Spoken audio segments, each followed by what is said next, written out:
ఓం మస్మద్గురుభ్యో నమః.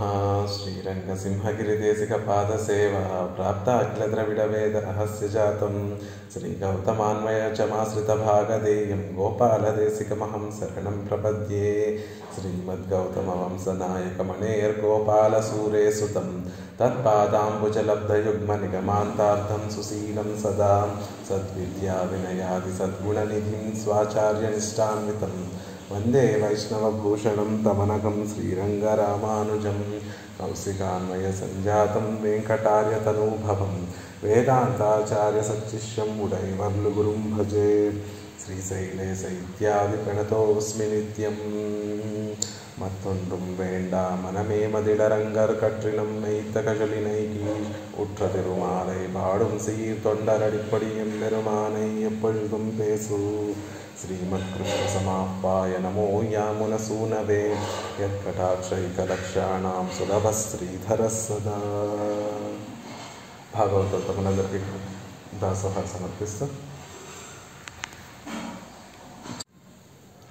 ఆళ్వార్లు తొండరడిపడి ఆళ్వార్లు అనుగ్రహించినటువంటి తిరుమాలై అనేటటువంటి అద్భుతమైనటువంటి ప్రబంధాన్ని పెరుమాళ్ల కటాక్షంగా ఆచార్యుల కటాక్షంగా మనం సేవించేటటువంటి ప్రయత్నం చేస్తున్నాం.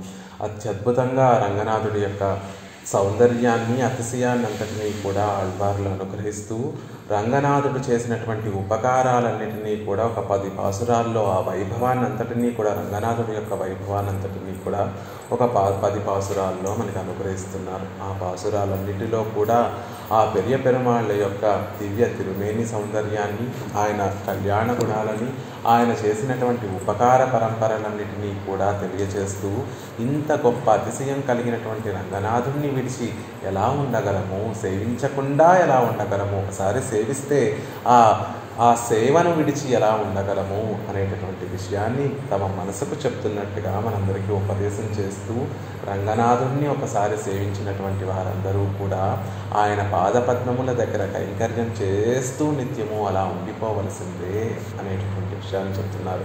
క్రిందటి పాసురంలో వారి మనసు వారితో అంది, వారే మీరు మనసులో భగవంతుని యొక్క వైభవాన్ని ఇంతటిది అని పరిచ్ఛేదం చేసి ఒక హద్దు పెట్టి చెప్పలేకపోవచ్చు, కానీ మాటతో అయినా భక్తితో అయినా మరి ఆ పెరుమాళ్ళ యొక్క వైభవాన్ని ఒక పాసురంలో చెప్పచ్చు కదా అని వారి మనసు అడిగితే, అయ్యో పిచ్చి మనసా పేదే నుంచే పేసట్రే పేసలల్లాల్. మన పూర్వాచార్యులు వేదములు ఉపనిషత్తులు పూర్వాచార్యులు ఆళ్వార్లు అనుగ్రహించినట్టుగానే భగవంతుడి వైభవం తెలుసుకోగలము, కానీ మన మనసుతోనో మన మాటతోనో ఆ భగవద్ వైభవం ఇంతటిది అనేటటువంటిది మనకి అర్థమే కాదు.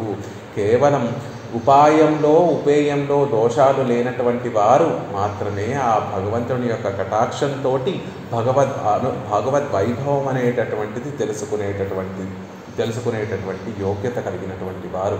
అలా భగవంతుడి కటాక్షం వల్ల భగవద్ వైభవం తెలుసుకున్నటువంటి వారు మహనీయులందరూ కూడా ఆ భగవద్ వైభవం ఇలాంటిది అని మనకి ఎంతో కృపతోటి ఎంతో వాత్సల్యంతో మనకి అనుగ్రహించి ఉన్నారు కదా. ఆ విషయాన్ని తలుచుకొని మనం ఆనందిస్తూ వణంగినా మీరు పదల్లాల్, ఆ పెరుమాళ్ళకి సర్వవిధ కైంకర్యములు చేయడం తప్ప సత్తా నావదుండో మనం నోటితోటి ఆ వైభవం ఇంతటిది అని మనం చెప్పగలమా? పేదేలంజయ్, ఓ నా మనసా నీ సొల్లాయ్, నువ్వే ఆలోచించి చెప్పు అని ఆ వైభవాన్ని కూడా మనకి ఆ పెరుమాళ్ళ యొక్క వైభవాన్ని వాక్కుతోనే కాదు మనసుతోనూ చెప్పలేము, వాక్కులో కూడా ఇంతటిది ఆ వైభవము అని ఇమిడ్చి దానికి ఒక హద్దు పెట్టి ఆ వైభవాన్ని మనం చెప్పలేము, చెప్పేటటువంటి ప్రయత్నం కూడా చేయలేము అని క్రిందటి పాసురంలో ఆళ్వార్లు అంటే, ఈ పాసురంలో మరి మనసుతోనూ ఆ వైభవాన్ని తలచలేమంటున్నారు, వాక్కుతోనూ ఆ వైభవాన్ని చెప్పలేమంటున్నారు. మరి ఆ వైభవాన్ని విస్మరించి ఎలా ధరించగలరు? ఆళ్వారే మీ స్థితి చూస్తేనేమో భగవంతుడి యొక్క కైంకర్యం దొరకకపోతే ధరించి ఉండలేనటువంటి స్థితిలో ఉన్నారు. ఒక పక్కనేమో మీరు మనస్సుతో ఆ విషయాన్ని చెప్పలేమంటున్నారు, ఒకసారి వాక్కుతో ఆ విషయాన్ని చెప్పలేమంటున్నారు. మరి ఎలా ధరించి ఉంటారు అంటే దానికి సమాధానంగా ఈ పాసురంలో అనుగ్రహిస్తున్నారు. 23 பாட்டு கங்கை இத்தியாதி நினைக்கவும் பேசவும் ஒண்ணாதாகில் இவ்விஷயத்தை விஸ்மரித்து ధరిత్తాలో ఎన్నా. నినైక్కవం మనసులో తలచి తలవగలమా ఆ వైభవాన్ని, పెరుమాళ యొక్క వైభవాన్ని మనసులో భావించగలమా అంటే నినైక్కవం, అది భావించలేము. పేసవము, పోని మాటలో ఆ వైభవం ఇంతటిది అని చెప్పగలమా అంటే చెప్పలేము.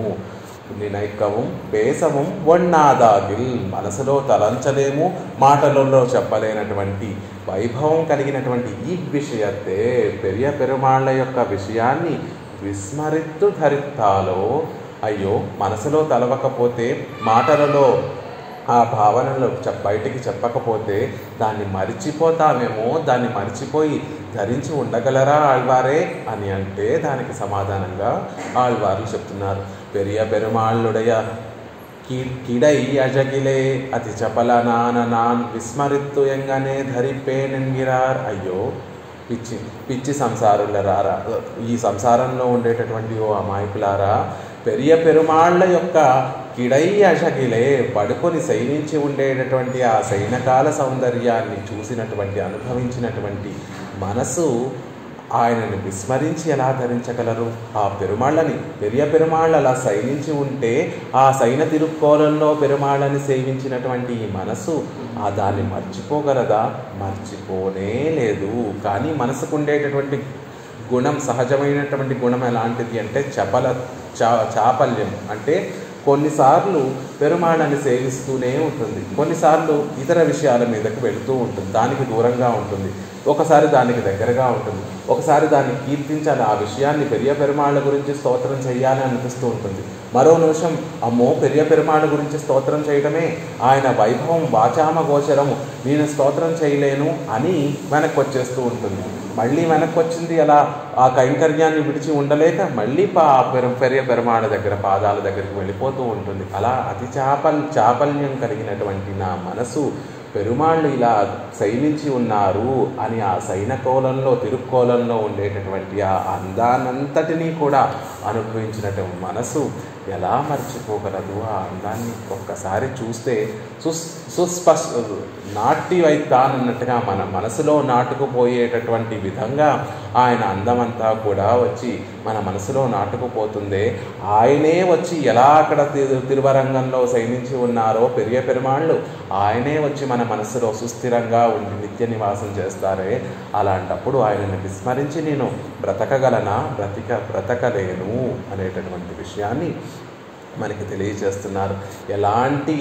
ఎలాంటి శ్రీరంగంలో వేయించేసి ఉన్నటువంటి స్వామి అంటే ఆ శ్రీరంగం యొక్క పావనత్వాన్ని, ఆ శ్రీరంగం యొక్క భోగ్యత్వాన్ని మళ్ళీ ఇంకొకసారి ఆ శ్రీరంగం అనేటటువంటి దివ్యదేశం యొక్క వైభవాన్ని అంతటినీ కూడా తెలియచేస్తూ అలాంటి గొప్ప వైభవం కలిగినటువంటి శ్రీరంగంలో శయనించి ఉండేటటువంటి స్వామి యొక్క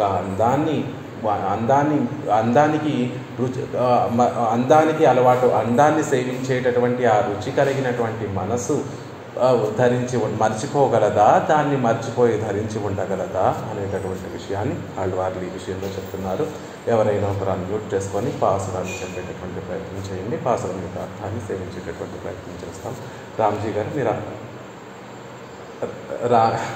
మీరు ఒకసారి ఆల్రెడీ సేవించినట్టున్నారు కరుణ గారు, ఇంకోరికి అవసరం. రామ్జీ గారు మీకు అవకాశం. అలాగే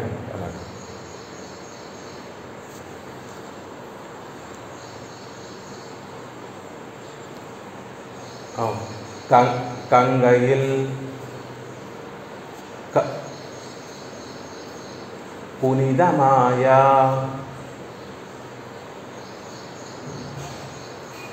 కావిరి నడువు పాటు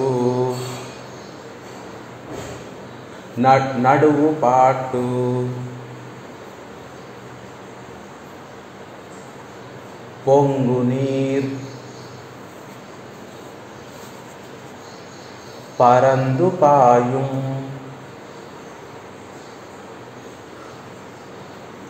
பூம்பொழில்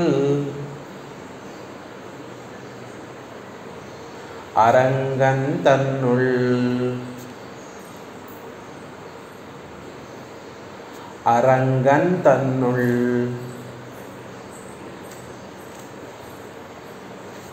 ఎంగళ్ మాల్ இறைவன் ஈசன் கிடந்தது ஓர்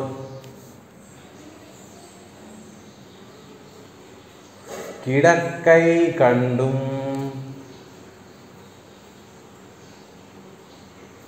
யங்கனம் மறந்து வாஜ்கேன் ஏழையேன் ஏழையேனே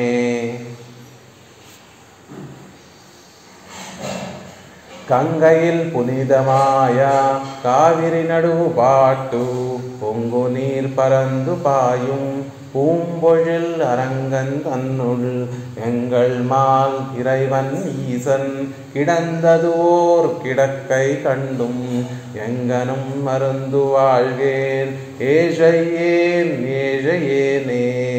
అద్భుతంగా అనుగ్రహిస్తున్నారు ఆళ్వార్. కిడందదు ఓర్ కిడక్కై కండుం, సైనించి అద్వితీయంగా సైనించి ఉండి ఆ అందాన్నంతటినీ కూడా కటాక్షించేటటువంటి ఆ శ్రీరంగనాథుడు ఆ సైనించి ఉండేటటువంటి స్థితిని, అద్వితీయంగా సైనించి ఉండేటటువంటి ఆ స్థితిని కండుం చూసినటువంటి ఈ మనసు యంగనం మరందు వాజేన్ మరిచి ఎలా బ్రతకగలదు?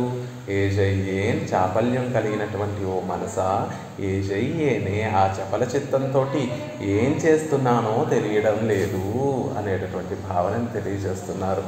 ఏజయ్యేన్ చపలమైనటువంటి మనసు కలిగినటువంటి నేను గంగయిల్, గంగా నది కంటే కాకి గాకి అక్కడ తేడా ఉండదు కాబట్టి రాయడానికి అనుగ్రహించడానికి గంగయిల్ అన్నారు. గంగయిల్ అంటే గంగా నది కంటే పునీతమాయా, పునీతం అంటే పారిశుద్ధ్యము, పరిశుద్ధ స్వభావాన్ని కలిగినటువంటి కావేరి, కావేరీ నది నడుము పట్టు, ఆ నది మధ్యలో పొంగు నీరు, ఉప్పొంగి ప్రవహించేటటువంటి ప్రవాహం కలిగినటువంటి పరందుపాయం. ఎలా ప్రవహిస్తోంది ఆ కావేరీ నది అంటే ఉప్పొంగి ప్రవహిస్తోందట. ఉప్పొంగి పెద్ద పెద్ద కెరటంలతోటి పొంగి ప్రవహించేటటువంటి ఆ కావేరీ నది పరందుపాయం, అంతటా వ్యాపించి ఉండేటటువంటి ఆ కావేరీ, జల సమృద్ధి కలిగినటువంటి ఆ కావేరీ, ఉభయ కావేరీ మధ్యలో పూంపొజిల్ అందమైనటువంటి పూల తోటలు కలిగినటువంటి అరంగం తన్నుల్, ఆ శ్రీరంగంలో మధ్యలో ఎంగళ్ మాల్, అద్భుతమైనటువంటి ఒక శ్రీ సూక్తిని అనుగ్రహిస్తున్నారు ఆళ్వార్లు. మా ఒక్క మాల్ వ్యామోహమే, మాలే అనట్లేదు, వ్యామోహం కలిగినటువంటి వాడా అని ప్రయోగించడం లేదు ఆళ్వార్లు. ఎంగళ్ మాల్ మా యొక్క మా పట్ల ఉండేటటువంటి వ్యామోహం అంతా కూడా ఒక చోట రాశిగా పోస్తే అదే శ్రీరంగనాథుడు. ఎంగళ్ మాల ఆశ్రితుల పట్ల ప్రేమ, ఇరైవన్ సర్వుల స్వామి, అందరికీ స్వామి అయినటువంటి ఆ శ్రీరంగనాథుడు, ఈసన్ అందరినీ నియమించేటటువంటి ఆ సర్వేశ్వరుడు, కిడందదు ఓర్ కిడక్కై సాటిలేని అందంతో సైనించి ఉండేటటువంటి ఆ సన్నివేశాన్ని కండుం దర్శించి ఆనందించిన తర్వాత కూడా మరందు మరచి ఎంగనం ఏ రీతిలో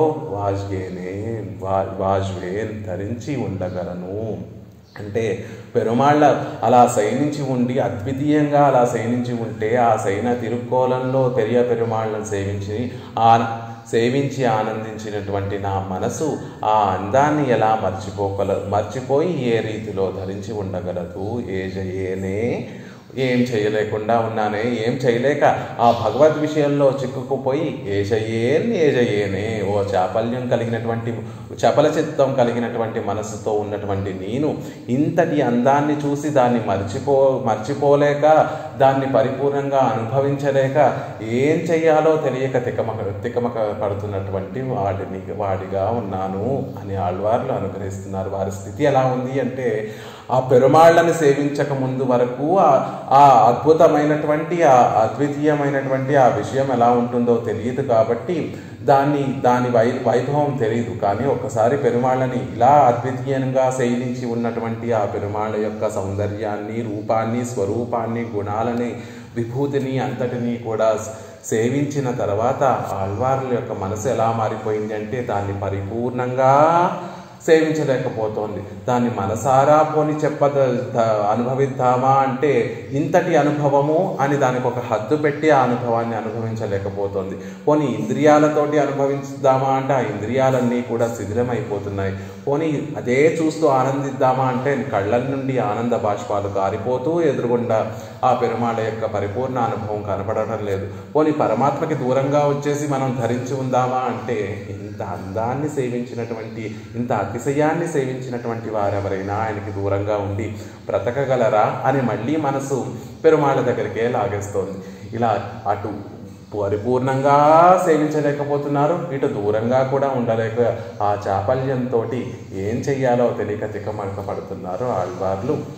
పెరుమాళ్ళ యొక్క ఆ భోగ్యాతిశయాన్ని సేవించిన తర్వాత అత్యద్భుతమైనటువంటి పాసురం, మనని కూడా తరింపచేసేటటువంటి పాసురం. ఇక్కడ ఆళ్వార్లు ఎంగళ్ మాల్ అని ప్రయోగించడం వల్ల మనని కూడా ఆళ్వార్ల యొక్క గోష్ఠిలో కలిపేసుకొని, మనల్ని కూడా వారి యొక్క గోష్ఠిలో కలుపుకొని, మనని కూడా పెరుమాళ్ళ యొక్క కటాక్షానికి పాత్రలు చేసినటువంటి గొప్ప పాసురం ఈ పాసురం. ఆళ్వార్ల యొక్క కృప ఎలా ఉంటుంది, ఆళ్వార్ల యొక్క దయ ఎలా ఉంటుంది, పరమాత్మ దయ కన్నా ఆళ్వార్ల యొక్క దయ చాలా గొప్పది అని తెలియచేసేటటువంటి పాసురం ఈ పాసురం. గంగయిల్ పునితమాయ కావిరి అంటే గంగ కంటే కూడా గొప్ప పావనత్వాన్ని కలిగినటువంటి కావేరీ నది అని చెప్తున్నారు ఆళ్వార్లు. గంగయిలు కాటిலும் పావనమాన కావేరి. గంగతో పోలిస్తే గంగ కంటే కూడా గొప్ప పావనత్వాన్ని కలిగినటువంటి కావేరీ నది. మనం సహజంగా లోకంలో ఏమని మనకి తెలుసు అంటే గంగా నదే అన్ని నదుల కన్నా కూడా గొప్ప పవిత్రతను కలిగినటువంటి నది.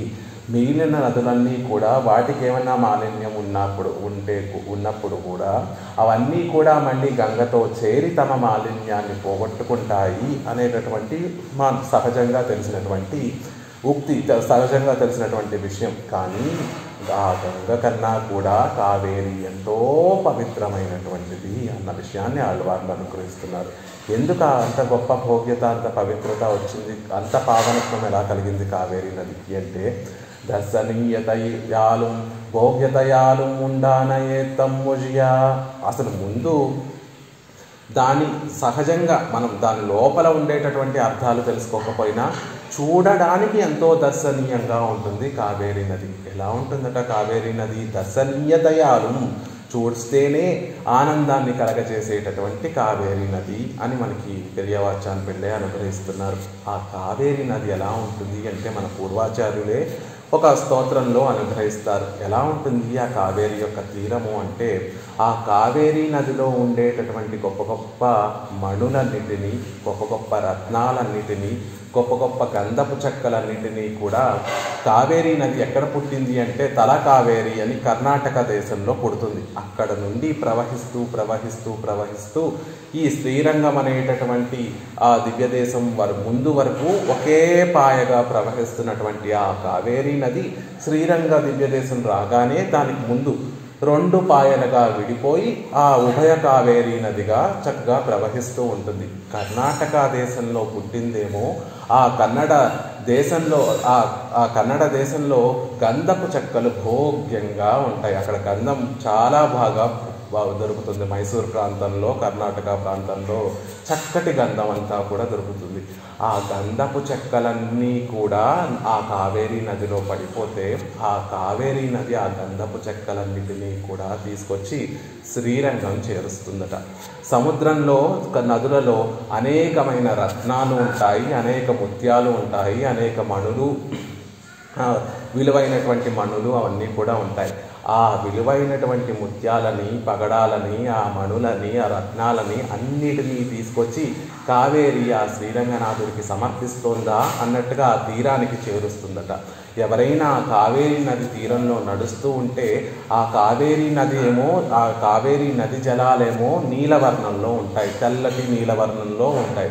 ఆ కావేరీ నది తీరంలో ఆ కావేరీ నది నురగ తెల్లగా ఉంటుంది. ఆ నురగలో అక్కడక్కడ గంధపు చెక్కలు, అక్కడక్కడ ఎర్రటి మణులు, అక్కడక్కడ తెల్లటి ముత్యాలు, అక్కడక్కడ పచ్చటి పగడాలు, అక్కడక్కడ నీలమణులు, అవన్నీ కూడా తీరానికి తీసుకొచ్చిందేమో. అవంతా చూస్తే ఒక చక్కటి ఆభరణాన్ని ధరించిందా కావేరీ నది. ఆ తీరమంతా కూడా ఒక చక్కటి ఆభరణంలా కనిపిస్తూ ఉంటుందట. ఆ నదిని చూస్తేనే మనకి అంత ఆనందం కలుగుతుంది. ఎందుకు కావేరీ నది ఈ గంధపు చెక్కలన్నీ శ్రీరంగ తీరానికి తీసుకొస్తోంది, ఎందుకు ఈ మణులన్నిటినీ కూడా తీరానికి తీసుకొస్తోంది, ఈ ముత్యాలన్నిటినీ కూడా, మంచి ముత్యాలన్నిటినీ కూడా తీరానికి తీసుకొస్తోంది అంటే, కావేరీ నది శ్రీరంగనాథుడు కావేరీ నదికి అల్లుడు అవుతాడు. సముద్ర తనయాలు శ్రీరంగ నాయిచ్యారు సముద్రుడి యొక్క కుమార్తె కాబట్టి, నదులన్నీ కూడా సముద్రుడికి భార్య కాబట్టి, కావేరీ నదికి రంగనాథుడు అల్లుడవుతాడు. ఎలాంటి అల్లుడు? అజగియ మనవాళన్, అందమైనటువంటి అల్లుడు, మంచితనం కలిగినటువంటి అల్లుడు. అందం అనేటటువంటిది కేవలం తిరుమేని సౌందర్యాన్ని మాత్రమే చెప్పదు. అజగియ మనవాళన్ అనేటటువంటి ఆ పదంలో ఆ అజగియ అందం దేని తెలియచేస్తుంది అంటే, కేవలం తిరుమేని సౌందర్యాన్నే కాకుండా గుణాతిశయాన్ని, ఆయనలో ఉండేటటువంటి మంచి గుణాలన్నింటినీ కూడా తెలియజేస్తోంది. కాబట్టి మంచి అల్లుడు అని రంగనాథుడికి తిరునామం.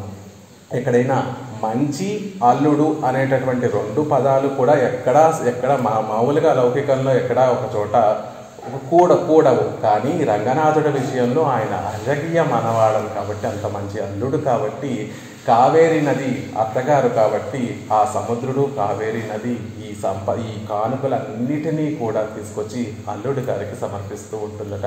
ఆ మంచి గంధపు చెక్కలని, ఆ మంచి ముత్యాలని, ఆ మంచి రత్నాలని, అవన్నీ కూడా శ్రీరంగ తీరానికి చేరుస్తూ ఆ విలువైనటువంటి ఆ వస్తువులన్నిటినీ కూడా రంగనాథుడికి సమర్పిస్తూ ఉంటుంది కావేరీ నది అంటారు.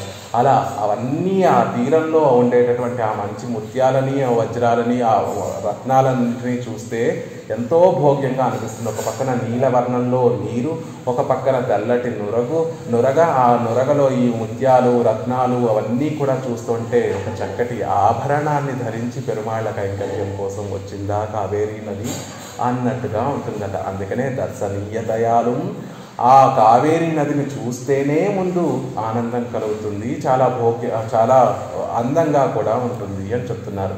ఇక భోగ్యతయాలు, ఆ కావేరీ జలం యొక్క, తీర్థం యొక్క రుచి ఎంతో భోగ్యంగా ఉంటుంది. మనం తీయగా ఉంటాయి ఆ నీరెప్పుడు కూడా. ఆ నీరు అంత భోగ్యత ఎలా కలిగింది ఆ నీటికి అంటే, రంగనాథుణ్ణి సేవించుకోవడం కోసం తమ భక్తులు, భాగవతోత్తములందరూ కూడా, వచ్చిన వారందరూ కూడా కావేరీ నదిలో స్నానం చేసి వారి ఉచ్చిష్టమంతా కూడా కావేరీ నదిలో కలుస్తుంది. కాబట్టి భాగవతోత్తముల భక్తుల యొక్క ఉచ్చిష్టంతో నిర్మలమైనటువంటి ఒక భోగ్యాతిశయాన్ని కలిగినటువంటిది కావేరీ నది. కాబట్టి దర్శనీయతయాలు, భోగ్యతయాలు ఉండాన ఏత్తం వజ్య, అవన్నీ పక్కన పెట్టండి. చూడడానికి అందంగా ఉంటుంది. తీర్థము చాలా రుచిగా, చల్లగా, ఎప్పుడూ చల్లగా, చాలా రుచిగా, భోగ్యాతిశయంగా ఆ తీర్థం కూడా ఉంటుంది. వీటి రెండిటి వల్ల కలిగేటటువంటి వైభవం ఉండనే ఉంది. కానీ దాన్ని పక్కన పెట్టండి. దానికన్నా గొప్పదనం ఏమిటి అంటే, ఒక పావనత్వము కలిగి ఉంటుంది. పావనత్వాలు ఏత్తై ఉడయత్తాయిత్తు కావేరీ ఇరుప్పదు. అన్ని నదుల కన్నా ఒక గొప్ప పావనత్వం కలిగి ఉండడం అనేటటువంటి గొప్ప వైభవంతో కూడి ఉన్నది ఈ కావేరీ నది అని చెప్తున్నారు. ఏమిటి ఆ ఏత్తము, ఆ గొప్పతనం ఏమిటి అంటే, గంగా సామ్యం పురా ప్రాప్త దేవదేవ ప్రసాదనాత్ రంగావతరణాత్ ఊర్ధ్వం ఆదిత్యం చాప్యవాపస ఎంగిరపడియే ఏత్తం ఉండిరే కావేరికు. కావేరీ నదికి ఉండేటటువంటి గొప్పతనం ఏమిటి అంటే, గంగా సామ్యం పురా ప్రాప్త దేవదేవ ప్రసాదనాత్. పెరుమాళ్ళ యొక్క కటాక్షం వల్ల పెరుమాళ్ళ కావేరీ నదికి ఒక వరం, ఇదివరకే ఎప్పుడో పురాతనంగా పూర్వము పెరుమాళ్ళు కావేరీ నదికి ఒక వరం ఇచ్చారట. నువ్వు గంగతో సమానమైనటువంటి పావనత్వాన్ని కలిగినటువంటి దానివి అవుతావు అని ఆ గంగా సామ్యం పురా ప్రాప్త, గంగతో సమానమైనటువంటి పావనత్వాన్ని పెరుమాళ్ళ యొక్క కటాక్షంతో, పెరుమాళ్ళ యొక్క వరంతో కావేరీ నదికి ఉన్నప్పటికీ రంగావతరణాత్ ఊర్ధ్వం ఆదిత్యం, రంగనాథుడు వచ్చి ఇక్కడ శయనించి ఉన్న తర్వాత ఆ రంగావతరణాత్ ఊర్ధ్వం, ఆ రంగనాథుడు వచ్చి ఇక్కడ శయనించి ఉన్న తర్వాత ఆ పావనత్వంలో ఉండేటటువంటి ఆ ఆధిక్యము గంగ కన్నా కూడా ఎక్కువైపోయింది. ఎప్పుడైతే రంగనాథుడు ఇక్కడికి వచ్చి ఉభయ కావేరి మధ్యలో వచ్చి శయనించి ఉన్నాడో అప్పుడు గంగ కన్నా కూడా కావేరికి ఒక మార్పు, ఒక గొప్పతనం ఎక్కువైపోయింది. కాబట్టి గంగ కన్నా కూడా గొప్ప పావనత్వం కలిగి ఉన్నది అని శ్రీరంగ మహాత్మ్యం అనేటటువంటి ప్రబంధంలో మనకి అనుగ్రహించి ఉన్నారు. కాబట్టి పెరుమాళ్ళు ఇక్కడికి వచ్చి పెరియ పెరుమాళ్ళు ఇక్కడికి వచ్చి వేయించేయినంత వరకు పూర్వం వరకు గంగా కావేరి రెండు సమానమైనటువంటి వైభవం కలిగి ఉన్నప్పటికీ ఎప్పుడైతే రంగనాథుడు ఇక్కడికి వచ్చి వేయించేసి ఉన్నారో అప్పుడు గంగ కన్నా కూడా కావేరి ఒక రెట్లు అధికమైనటువంటి పావనత్వాన్ని కలిగి ఉన్నది అనేటటువంటి విషయం చెప్తున్నారు. గంగైకు ஒரு நாளிலே తిరువడిగల్ ఓట్టై స్పర్శత్తాల్ వంద శుద్ధియోగమిరే ఉళ్ళదు. గంగకి ఏమిటంటే గంగకు ఉండేటటువంటి ఆ గొప్పతనం అంటే తిరువడిగల్ ఓట్టై స్పర్శత్తాల్ వంద శుద్ధియోగమిరే, పెరుమాళ్ళ యొక్క తిరువడి నుండి పుట్టింది కాబట్టి గంగ ఆ తిరువడి స్పర్శ కలిగినటువంటిది కాబట్టి అది దానికి ఒక శుద్ధి యోగం, అది దేన్నైతే స్పృశిస్తుందో వాటినన్నిటినీ కూడా శుద్ధి చేసేటటువంటి గొప్ప యోగం దానికి కలిగి ఉంది. ఎందుకు ఆ యోగం ఎలా వచ్చింది గంగకు ఆ యోగం అంటే శ్రీమన్నారాయణుడి యొక్క పాదపద్మంలో ఉద్భవించింది కాబట్టి ఆ గంగకి ఆ శుద్ధి చేసేటటువంటి ఒక యోగ్యత అనేటటువంటిది ఉండనే ఉంది. అయినప్పటికీ దానికి ఒక కొరత ఉంది అని చెప్తున్నారు. ఏమిటా కొరత? పావనార్థం జటామధ్యే దధార శిరసాహర ఎంగిరపడియే తన్నుடைய అశుద్ధియే போக்குகைக்காக்க ருத்ரன் சிரசா ధరిక్కయ్యాలే రౌద్రమెన్రు సొల్లువదు ஒரு కుట్రముండు. కానీ దానికి ఒక దోషం ఉందండి గంగానదికి. ఆ దోషం ఏమిటంటే అంటే పావనార్థం జటామధ్యే దధార శిరసాహర. ఆ రుద్రుడు తనకు పావనత్వం కలగడం కోసం, రుద్రుడికి పావనత్వం కలగడం కోసం తాను చేసినటువంటి దోషములన్నీ కూడా పోయి తను ఒక శివుడు అవడం కోసం, శివుడు అంటే శుద్ధమైనటువంటి వాడు, ఎటువంటి దోషము లేనటువంటి వాడు అవడం కోసం ఆ శిరస్సు పెరుమాళ్ళ యొక్క శ్రీపాద తీర్థాన్ని తన శిరస్సును ధరించాడు రుద్రుడు ధరించి శివుడయ్యాడు, ఒక పావనత్వం కలిగినటువంటి వాడయ్యాడు. తన పావనత్వం కోసం తన జటల మధ్యలో ఆ తిరువడి నుండి పెరుమాళ్ళ యొక్క తిరువడి నుండి వచ్చినటువంటి ఈ తీర్థమైనటువంటి గంగను తన శిరస్సులో ధరించడం వల్ల ఆయనకి పావనత్వం అయితే కలిగింది. కానీ గంగకి రౌద్రం అనేటటువంటి ఒక దోషం కలిగిందండి. రౌద్రం అంటే రుద్రుడితోటి ఒక సంబంధము అనేటటువంటి దోషం కలిగింది. రుద్రుడితోటి సంబంధం కలిగితే దానివల్ల దోషం ఏమిటండి అని అంటే లౌకికంగానే రుద్రుడితోటి సంబంధం కలిగినటువంటి ఏ వస్తువుల్ని కూడా రుద్రుడి యొక్క భక్తులు కూడా వాటిని ముట్టుకోరట. அவனொட்டை ஸ்பர்சமுள்ளது ஒரு பதார்த்தங்கள் நிர்மால்யமென்று அவன் ததீயர்க்கும் అస్పృశ్యమాయిరే ఇరుప్పదు. రుద్రుడి యొక్క భక్తులు కూడా రుద్రుడికి సమర్పించినటువంటి పూలను కానీ రుద్రుడికి సమర్పించినటువంటి ఆకులని కానీ వాటినన్నిటినీ కూడా నిర్మాల్యము అంటారు. ఆ నిర్మాల్యాన్ని అంతటినీ కూడా రుద్రుడి యొక్క భక్తులే ముట్టుకోరట. ఆ రుద్రుడికి ఒకరోజు ధరింపచేసినటువంటి పువ్వులు కానీ రుద్రుడికి ధరింపచేసినటువంటి ఆ బిల్వ పత్రాలు ఏమైనా ఉంటే అవి కానీ మరుసటి రోజు అవి నిర్మాల్యాలు అయితే వాటినన్నిటినీ రుద్రుడి యొక్క భక్తులు కూడా అస్పృశ్యమాయిరే ఇరుప్పది, వారికి కూడా ముట్టుకోవడానికి యోగ్యత లేకుండా ఉంటుంది రుద్రుడి యొక్క భక్తులకి కూడా.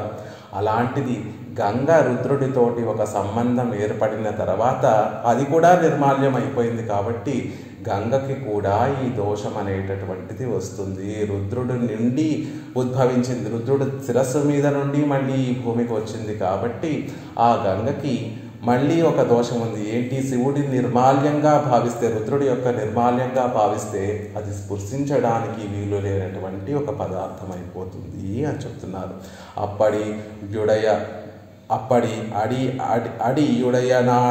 அடியுடையனாளும் தன்னுடைய பாவனத்துவக்கு మయర్పాడుండాయితే అలా పెరుమాళ యొక్క తిరువడి నుండి ఉద్భవించినదైనప్పటికీ కూడా దానికి ఒక దోషం ఉంది, దానికి ఒక కొరత ఉంది, ఆ పావనత్వానికి ఒక కొరత ఉంది. ఎందుకంటే రుద్రమెన్రు ఒక కుత్తం, ఒక రుద్రుడితో సంబంధం ఏర్పడడం వల్ల దానికి ఒక ఆ గంగా నది యొక్క పావనత్వానికి ఒక లోటు ఉంది అని చెప్తున్నారు.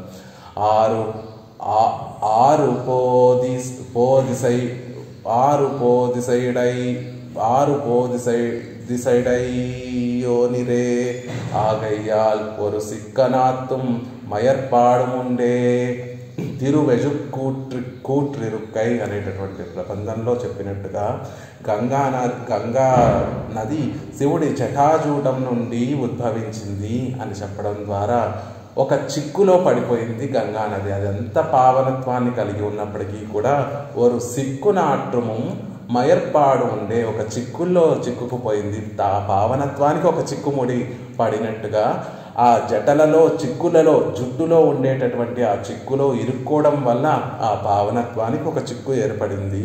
మయర్పాడు ఒక లోటు కూడా ఉందండి అంటున్నారు. సహజంగా లోకంలో కూడా ఏదైనా వస్తువుకి వెంట్రుకలతోటి సంబంధం ఉంటే ఆ వస్తువు అపవిత్రమవుతుంది అని చెప్తారు. దోషం అది. వెంట్రుకలతోటి కలిసి ఉండటం దోషం అవుతుంది. మనం ఎవరికైనా భాగవతోత్తములకి కానీ ఆచార్యులకు కానీ ఏదైనా పదార్థాన్ని సమర్పిస్తున్నప్పుడు 1-2 సార్లు జాగ్రత్తగా పరిశీలించి ఆ పదార్థాన్ని వారికి సమర్పించాలి. ఎందుకంటే సమర్పించేటటువంటి ఆ పదార్థాలలో ఎప్పుడూ కూడా వెంట్రుకలతోటి సంబంధం ఉండకుండా, ఎటువంటి దోషాలు లేకుండా చూసుకుంటూ ఉండాలి. అలా వెంట్రుకలతోటి సంబంధం ఏర్పడితే దానికి దోషం ఏర్పడుతుంది. కాబట్టి ఇక్కడ శివుడి జటాజూటంలో ఆ జటాజూటం నుండి గంగ ప్రవహిస్తోంది కాబట్టి దానికి ఒక సిక్కునాట్రమం, ఆ చిక్కుల్లో పడి రుద్రుడి యొక్క జుట్టు ముడిల్లో ఇరుక్కుపోయి దాని పావనత్వానికి ఒక చిక్కుముడిగా ఒక దోషం కలిగిందండి అని చెప్తున్నారు. అల్లాద పడియాலும் పెరియ పెరుమాళ్ నడువే పళ్ళి కొండరులగయ్యాళం పునీదమిరే. అలా కాకుండా అలాంటివి ఏమీ లేకుండా కావేరీ నదికి ఉండేటటువంటి గొప్పతనం ఏమిటో తెలుసా? పెరియ పెరుమాళ్ళు నడువే పళ్ళి కొండరులగయ్యాళం. పెరియ పెరుమాళ్ళే వచ్చి ఆ ఉభయ కావేరీ నది తీరం మధ్యలో వచ్చి శయనించి అందరినీ కటాక్షిస్తున్నారు కదా, అదే ఆ కావేరీ నదికి ఉండేటటువంటి పావనత్వము అని చెప్తున్నారు. ஆயிருக்கச் செய்தேயும் திருவடிகளோட்டை ஸ்பர்சத்தால் எங்கேனும் புகிலும் పావనత్వం ఏర్పట్టిరుక్కమాయత్తు. అలా ఉన్నప్పటికీ కూడా తిరువడి నుండి పెరుమాళ్ళ యొక్క తిరువడి సంబంధం కలిగి ఉండటం వల్ల గంగకి పావనత్వం ఉందండి. అదే కదా అందరూ పాడేటటువంటి ఒక స్థానము. ఉన్ రడి సేరందు అరుళ్ పెట్రాలండ్రే అని కదా మొదలు తిరువందాదిలో ఆళ్వార్లు ప్రార్థించారు. స్వామి, నీ పాదాల దగ్గర చేరిపోయేటట్టుగా నన్ను కటాక్షించు, అదే నాకు ప్రాప్యంగా మాకు ప్రసాదించు అని ఆళ్వార్లందరూ కూడా పెరుమాళ్ళ తిరువడిని చేరాలనే కదా ఆశించారు. అక్కడికి చేరిపోయి అక్కడ పెరుమాళ్ళకి కైంకర్యం చెయ్యాలని కదా కోరుకున్నారు. కాబట్టి గంగానది కూడా పెరుమాళ్ళ యొక్క తిరువడి నుండి ఆవిర్భవించింది. కాబట్టి దానికి ఇప్పటికీ కూడా ఒక పావనత్వం ఉంది. లేకపోతే ఆ ఒక్క దాని వల్లే పావనత్వం కలిగి ఉంది. లేకపోతే ఎప్పుడైతే ఆ రుద్రుడితోటి ఆ సంబంధం ఏర్పడిందో అప్పుడు ఆ దోషం వల్ల ఆ పావనత్వం ఎప్పుడో పొయ్యి ఉండేది. కానీ పెరుమాళ్ళ తిరువడి నుండి ఆవిర్భవించిన స్పర్శ కలిగి ఉండడం చేత దాని పావనత్వం అలాగే కలిగి ఉంది అని చెప్తున్నారు. అప్పడిపట్ట తిరువడిகளே ఉడయ వన్రానే వందు పడుగాడు కిడక్కిర ఏత్తముండిరే కావేరిక్కు. అలా పెరుమాళ్ళ తిరువడి సంబంధం ఉండడం వల్లే గంగకు అంత పావనత్వం ఏర్పడితే ఆ తిరువడిகள் ఉడయవన్ర, ఆ తిరువడినే ధరించి ఆ తిరువడినే కలిగినటువంటి ఆ స్వామే పూర్తిగా వచ్చి ఇక్కడ శయనిస్తే ఇంకెంత గొప్పతనం కలిగి ఉండాలి కావేరికి. కేవలం తిరువడి సంబంధం కలిగి ఉండటం వల్ల గంగకి అంత గొప్పది, అంత పావనత్వం కలిగి ఉన్నది అని మనం భావిస్తూ ఉంటే, సాక్షాత్తు కేవలం తిరువడే కాదు, తిరుమేని మొత్తంతో కూడా అప్రాకృతమైనటువంటి ఆ తిరుమేనితో సహా పెరుమాళ్ళు ఇక్కడికి వచ్చి వేయించేసి ఉభయ కావేరి తీరంలో పెరుమాళ్ళు శయనించి ఉన్నారు కదా. మరి కావేరికి ఇంకెంత గొప్పతనం కలిగి ఉండాలి. కాబట్టి ఎలా చూసుకున్నా కూడా కావేరి గంగ కన్నా కూడా కావేరి ఎంతో పావనత్వం కలిగి ఉన్నది అనేటటువంటి విషయాన్ని చెప్తున్నారు. ఒక విషయం ఏమిటి అంటే, రెండిటికీ పావనత్వంలో సమానం ఉన్నా కూడా రుద్రుడి యొక్క సంబంధం వల్ల గంగా నదికి పావనత్వంలో కొంచెం కొరత ఏర్పడింది అన్న విషయాన్ని తెలియజేసి, అందువల్ల కావేరీ నది గొప్పది, గంగ కన్నా కూడా అలాంటి దోషాలేమీ కావేరీ నదికి లేవు కాబట్టి కావేరీ నది గొప్పది అని చెప్తున్నారు. రెండో యోజన ఏమిటండి అంటే, పెరుమాళ్ళ తిరువడి సంబంధం కలిగితేనే ఆ గంగకు అంత పావనత్వం ఏర్పడితే, పూర్తి తిరుమేనితోనే పెరుమాళ్ళు ఇక్కడ వచ్చి కావేరీ తీరంలో శయనించి ఉంటే ఇంకా కావేరీ నదికి ఇంకెంత పావనత్వం కలిగి ఉండాలి అనేటటువంటి యోజనని మనకి తెలియజేస్తూ, గంగ కన్నా కూడా కావేరి ఎంతో గొప్పది, ఎంతో పావనమైనది అనేటటువంటి విషయాన్ని చెప్తున్నారు. అందుకే గంగయిల్ పునీతమాయ కావిరి అనేటటువంటి విషయాన్ని చెప్తున్నారు. గంగ కంటే కూడా పునీతమైనటువంటి ఆ కావేరి నది నడువు పాటు, ఆ మధ్యలో గంగ కన్నా కూడా పునీతమైనటువంటి ఆ ఉభయ కావేరి నది మధ్యలో పెరుమాళ్ళు శయనించి ఉన్నారు. నడువు పాటు, నడువిడత్తు, నడువు పాటు అంటే ఆ మధ్యలో పెరుమాళ్ళు వచ్చి వేయించేసి ఉన్నారు. ఆ మధ్యలో పడుకోవడం ఎలా ఉంది అంటే, యశోదా పిరాట్టి మడిயில் சாந்தார் போலேயாய்த்து காவேரியின் நடுவே கண்வளரந்து అరుళగిరబడి. పెరుమాళ్ళు ఆ ఉభయ కావేరీ నదుల యొక్క మధ్యలో పెరుమాళ్ళు శయనించి ఉండటాన్ని చూస్తూ ఉంటే, ఆ రోజు కన్నయ్య యశోదాదేవి వడిలో పడుకున్న కన్నయ్యని చూస్తున్నట్టుగానే ఉంది. యశోదాదేవిలో కన్నయ్య పడుకుని ఉన్నట్టుగా ఈరోజు పెరుమాళ్ళు కావేరీ నది వడిలో పడుకున్నట్టుగా ఉంది. ఆ ఉభయ కావేరీ మధ్యలో పెరుమాళ్ళు శయనించి ఉండేటటువంటి ఆ స్థితి అని చెప్తున్నారు. ఎలా పడుకొని ఉన్నాడు కన్నయ్య యశోదాదేవి వడిలో? యశోదా పిరాట్టి మడిగిల్ సాయందార్ పోలే. ఆ యశోదాదేవి వడిలో పడుకున్నటువంటి కన్నయ్య ఎలా ఉన్నారు అని చెప్తున్నారు. అలా కన్నయ్య యశోదాదేవి వడిలో పడుకొని ఉంటే ఆ విశేషం ఏంటి, ఆ వైలక్షణ్యం ఏమిటి అంటే, ఆ యశోదాదేవి పడుకున్నటువంటి ఆ కన్నయ్య యొక్క అందాన్ని చూస్తూ చూస్తూ చూస్తూ చూడండి, ఏదైనా ఒక విషయాన్ని తదేకంగా మనం చూస్తే కొంతసేపటికి ఆ విషయము మన కన్నులలో కనిపిస్తూ ఉంటుంది. తదేక్షణంగా ఒక పావుగంటో 10 నిమిషాలు ఒక వస్తువుని తదేక్షణంగా చూసి మళ్ళీ కాసేపు మనం వేరే పనులు చేసుకుంటున్నప్పటికీ కూడా ఆ వస్తువే ఎప్పుడూ మన కన్నుల్లో కొద్దిసేపటి వరకు ఎలా అయితే కనిపిస్తూ ఉంటుందో, అలా చిన్ని కన్నయ్య యశోదాదేవి ఒడిలో పడుకొని ఉంటే, యశోదాదేవి తన చేతులతో ఆ కన్నయ్య యొక్క ఆ శిరస్సు చుట్టూనంతటిని కూడా నిమురుతూ కన్నయ్యని పెడుతూ ఆ కన్నయ్య యొక్క తిరుముఖ మండలాన్ని సేవిస్తూ, ఆ అందాన్నంతా సేవిస్తున్నటువంటి కన్నయ్యని సేవిస్తున్నటువంటి యశోద కన్నులలో కన్నయ్య రూపం అలా ముద్రించుకుపోయిందట. అందుకే రారంద యశోదైళం సింగం, అద్వితీయమైనటువంటి అందము కలిగినటువంటి విశాలమైనటువంటి కన్నులు కలిగినటువంటి యశోద, అందంలో గొప్ప అందం కలిగినటువంటి గొప్ప అందమైన నేత్రములు కలిగినటువంటి యశోద అని చెప్తున్నారు.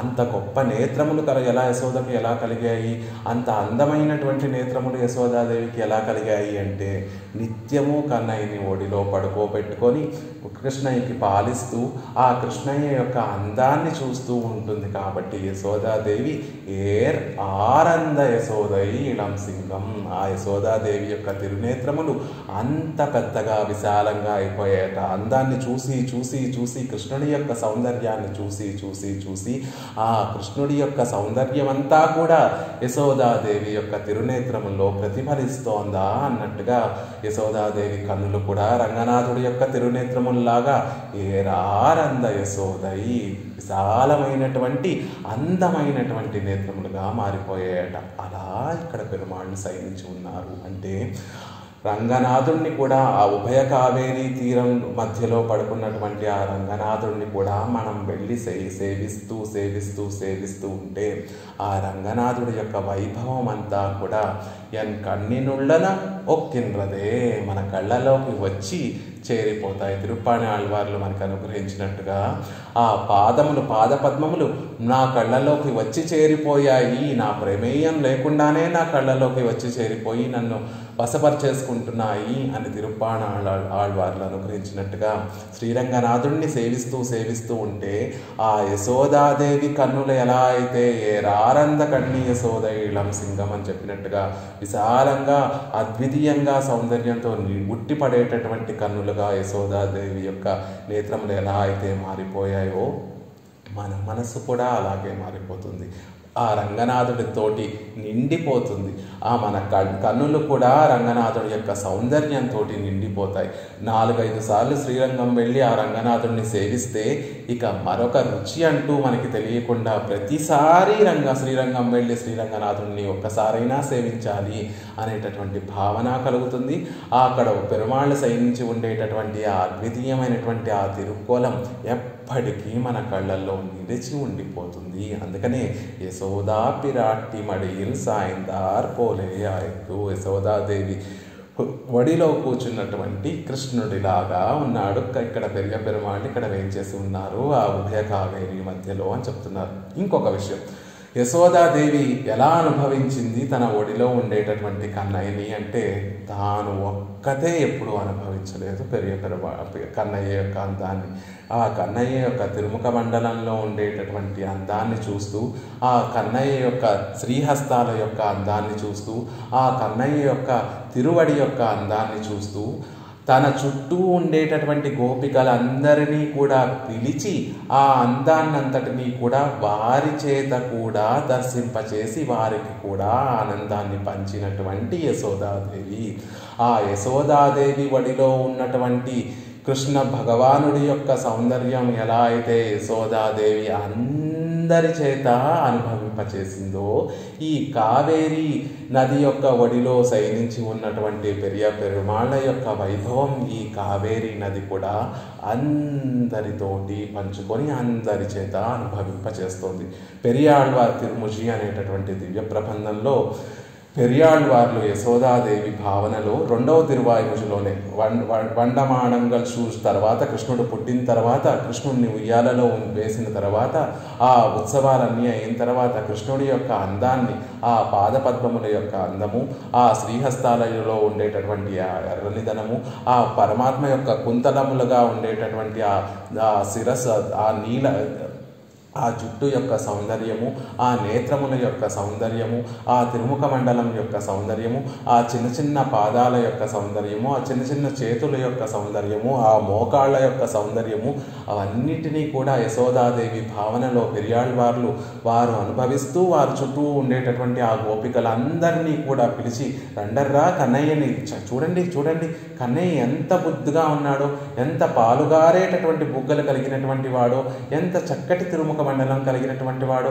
ఆ కన్నయ్య యొక్క తిరునేత్రములు చూడండి అప్పుడే వికసించినటువంటి పద్మముల్లా ఉన్నాయి, తిరుపాదములు చూడండి ఎంత ఎర్రగా ఉన్నాయో చూడండి ఈ అరికాళ్ళు అని, ఎంత ఎర్రగా ఉన్నాయో చూడండి ఆ శ్రీహస్తాలు అని ఆ బుద్ధులోలికేటటువంటి కన్నయ్య యొక్క అందాన్ని యశోదాదేవి ఆ గోపికలందరినీ పిలిచి ఎలా అయితే పంచిందో, ఇక్కడ కావేరి ఉభయ కావేరి ఒడిలో శయనించి ఉన్నటువంటి ఆ పెరుమాళ్ళ యొక్క సౌందర్యాన్ని, అతిశయాన్ని, ఆ వైభవాన్ని అంతటినీ కూడా కావేరి నది అందరినీ పిలిచి చూపిస్తోంది. అందుకే ఇక్కడ పెరియవాచాన్ పిళ్ళై యశోదా పిరాట్టి మడియిల్ సాయందార్ పోలే ఆయత్తు కావేరి నడువే కణ్వళరందు అరులెగిరబడి. ఎలా ఉంది ఉభయ కావేరి మధ్యలో పెరుమాళ్ళు శయనించి ఉండేటటువంటి విధానం ఎలా ఉంది అంటే ఆ రోజు యశోదాదేవి వడిలో పెరుమాళ్ళు శయనించినటువంటి విధంగా ఉంది అని చెప్పడంలో ఆంతర్యం. ఆ అందము చూసిన వారి యొక్క నేత్రములకి భోగ్యతని కలగజేసి ఆనందాన్ని కలగజేసి సుస్థిరంగా ఆ వైభవం అంతా మన కన్నులలో ఇమిడిపోయి మన కన్నులకి కూడా ఒక పావనత్వాన్ని కలగజేసి మన కన్నులకి కూడా ఒక సౌందర్యాన్ని కలగజేసి మన కన్నులకి కూడా ఆనంద అతిశయంతో మన కన్నులు కూడా పెద్దగా విప్పారినటువంటి పుష్పములుగా మన కన్నులు కూడా అయిపోయేటట్టుగా ఆ శ్రీరంగనాథుడు మనకి సేవ సాయిస్తూ ఉంటారు. అంతేకాకుండా తాము ఒక్కరే అనుభవించకుండా ఆ అతిశయాన్ని అంతటిని అందరితో పంచేటట్టుగా ఉంది కావేరి ఒడిలో పెరియ పెరుమాళ్ళు సైనించి ఉండేటటువంటి విధానము అని చెప్తున్నారు.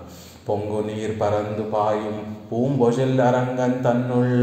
ఎలా ఉంది ఇంకా కావేరి ఆ శ్రీరంగం యొక్క వైభవం అంటే పొంగు నీర్ పరందు పాయం, ఉప్పొంగి ప్రవహించేటటువంటి జల సమృద్ధితోటి పరందుపాయం అంతటా వ్యాపించి ఉండేటటువంటి ఆ కావేరీ నది కావేరీ నది వల్ల పూంబొజిల్ అరంగం తన్నుల్, గొప్ప పూల తోటలతోటి అలరారేటటువంటి శ్రీరంగంలో వేయించేసి ఉన్నటువంటి స్వామి.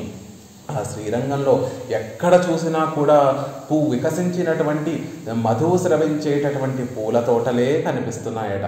ఆ పూల తోటలు ఇంత గుభోగ్యంగా ఉండడానికి కారణం ఏమిటి అంటే పొంగునీర్ పరందుపాయం, జల సమృద్ధి కలిగినటువంటి ఆ కావేరి, పొంగి ప్రవహించేటటువంటి కెరటములు కలిగినటువంటి ఆ కావేరి శ్రీరంగంలో ఉండేటటువంటి ఆ నేలనంతటినీ కూడా పరందుపాయం విశాలంగా పెరిగిపోయి శ్రీరంగం రాగానే అప్పటి వరకు చిన్నగా ఉండేటటువంటి కావేరీ నది ఉభయ కావేరిలా విడిపోయి అక్కడ ఉన్నటువంటి ఆ క్షేత్రాన్ని అంతటినీ కూడా తన నీటితోటి తడిపేసి ఆ పువ్వుల మొక్కలు ఎప్పుడూ కూడా పువ్వులు మారకుండా ఉండేటటువంటి పుష్పములు పూసేటటువంటి తోటలు కలిగినటువంటి శ్రీరంగము అని చెప్తున్నారు. జన సమృద్ధి ఆలయం కోయిలే கிட்டு கிரோமெங்கிற பிரீத்தி பிரகர்ஷத்தாலேயும் பெரிய கிளర్తియోడే వారా నిற்கும். మనం చెప్పుకున్నట్టుగా ఎక్కడో కర్ణాటకలో తలకావేరి అనేటటువంటి ఒక ప్రదేశంలో కావేరీ నది ఉద్భవిస్తుంది. అక్కడ నుండి ప్రవహిస్తూ శ్రీరంగం చేరుతుంది. అక్కడ తలకావేరి నుంచి శ్రీరంగం ముందు వరకు ఎలా ఉంటుంది కావేరీ నది అంటే మామూలు ప్రవాహంతో ఉంటుంది. ఎప్పుడైతే ఆ శ్రీరంగం చేరుతోందో అప్పుడు ఆ ప్రవాహంలో వేగం పుంజుకొని ఎక్కువ వేగంతో కావేరీ నదులు ప్రవహిస్తూ ఉంటాయి. ఇప్పటికి కూడా మనం వెళ్ళి చూడొచ్చు. అంటే ఇదేదో అతి కావ్యపరంగా చెప్పినటువంటి మాటలు కాదు. తలకావేరి దగ్గర ఉండేటటువంటి ప్రవాహము, ఇక్కడ కర్ణాటకలో ఉండేటటువంటి కావేరీ నది యొక్క ప్రవాహము, తమిళనాడులో ఉండేటటువంటి కావేరీ నది ప్రవాహాన్ని చూస్తే తమిళనాడు చేరిన తర్వాత కావేరీ యొక్క ప్రవాహం ఇంకా ఎక్కువగా ఉంటుంది.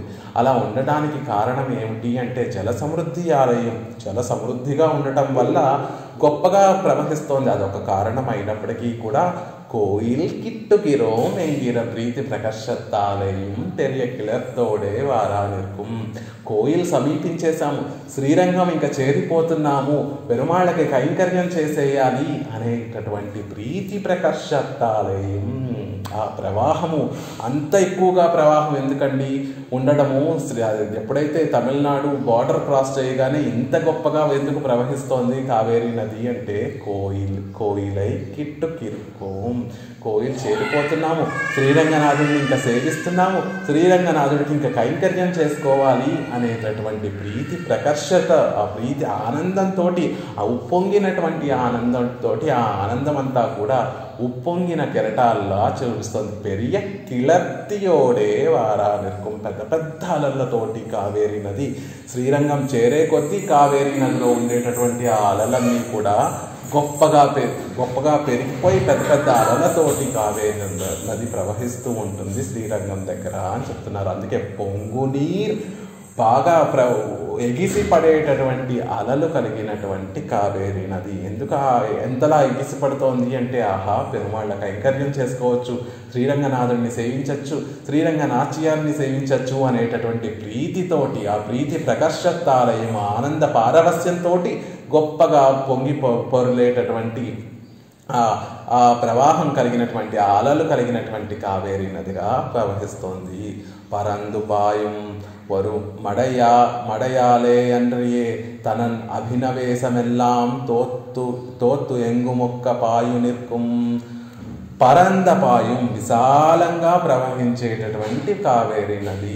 ఒరు మడయాలే అంటారు. ఏదో ఒక మడిని తడిపి ఊరుకోవడం కాకుండా తన అభినవేశం అంతా పెరుమాళ్ళకి కైంకర్యం చెయ్యాలి అని తనకు ఉండేటటువంటి అభినవేశం అంతా కూడా, తన ఆర్తి అంతా కూడా తోత్తుగయ్యాలం తెలిసేటట్టుగా, మనకి తెలిసేటట్టుగా అక్కడ ఉన్నటువంటి ఆ ప్రదేశాలన్నిటినీ కూడా తడిపేసేటటువంటి విధంగా కావేరి నది విశాలంగా మారిపోయి ఆ శ్రీరంగంలో ఉన్నటువంటి ఆ స్థలాన్నంతటినీ కూడా తన నీళ్లతోటి, తన జలాలతోటి తడిపేస్తోంది కావేరి నది.